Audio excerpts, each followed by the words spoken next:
Going on, fam? We back on here with the Juke Man, and today I'm calling all the Daniel Jones haters. Pull up to this video, watch this video real quick because y'all been quiet.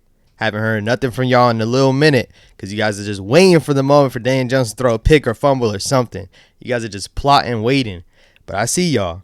And I need y'all to come out the shadows and let me know what y'all think about Daniel Jones now. Before we dive in real quick, make sure you subscribe down below, man. Road to 100 is still active. Got a lot of Giants, Yankees, Bulls content coming up. Make sure you like the video if you brushed your teeth this morning. If you didn't, your breath stinks, you're nasty. That's probably half of y'all Daniel Jones haters anyways. And let's dive straight into the video.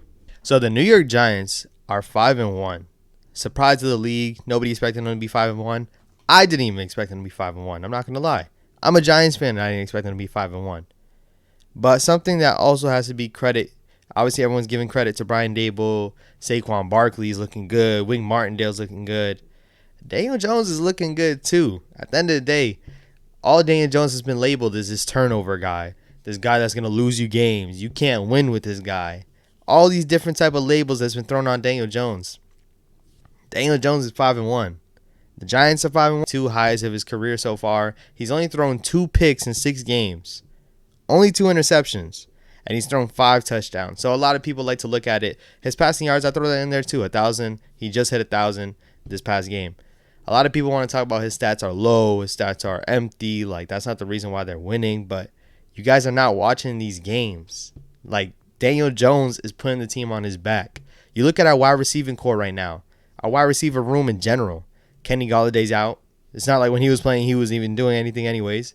Kadarius Toney has played 2 games with a limit of like 20 snaps in the season. Wan'Dale Robinson just came back this past game, scored a touchdown. It worked, and not only is he making it work, we're winning games. Daniel Jones has 3 game-winning drives. Nobody in the NFL has more game-winning drives than him right now. You look at what he did against the Titans. You look at what he did against Green Bay.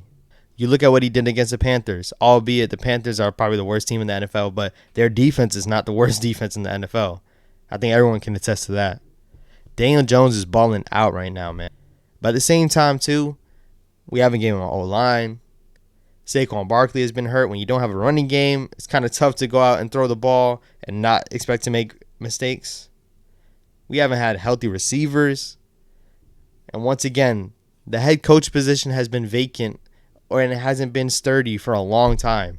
This is his 3rd head coach in 4 years. Daniel Jones, credit to you, my boy. I'm going to give you your flowers for sure. The amount of throwing attempts he has, the amount of yards he has more interceptions than Daniel Jones. Matt Ryan, 7 interceptions. Nobody's talking about Matt Ryan being worse than Daniel Jones. Daniel Jones is not putting up that much points.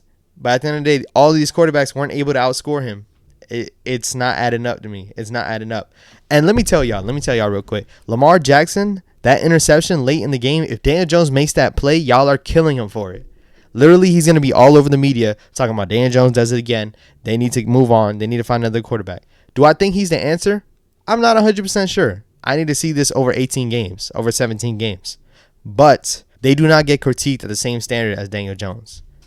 I'm not going to say Daniel Jones is like LeBron James where everyone holds him to this standard. But the point is that the moment Daniel Jones slips up and makes one mistake, when all these quarterbacks make the same mistakes, everybody's killing them for it.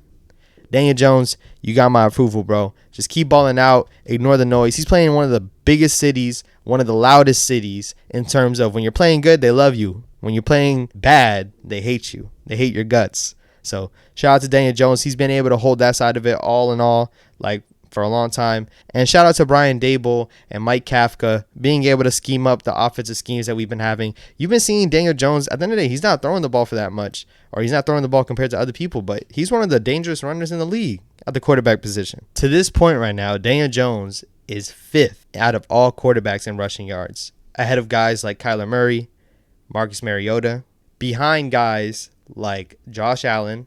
Josh Allen is this athletic freak that he's able to run, that we keep everything going and beating some teams that we should beat. The Giants are still opened up as underdogs against the 2-4 Jacksonville Jaguars. Beats me. I don't know why. I don't know how. We never get our respect, but that's cool with me. Stay on that side. Don't say that the Giants are good when they're good now. Stay on that side. Just stay on that side. They won't. You keeping receipts. And I want to see y'all at the end of the season. Let's see where y'all at. If you haven't already, subscribe down below, man. Road to 100 is still active, and make sure you're liking up the content. I got more videos for you right here. Bulls content, Yankees content, Giants content. I got more videos to my left right here. Catch you guys in the next vid. Go Big Blue. Giants are undefeated, man. The Giants are undefeated. Clap it up. Clap it up. Yes, sir. When it comes to the most valuable player to the team, most valuable player on the best team. I think this team is in good hands, and if we are healthy, the whole East needs to be on the lookout.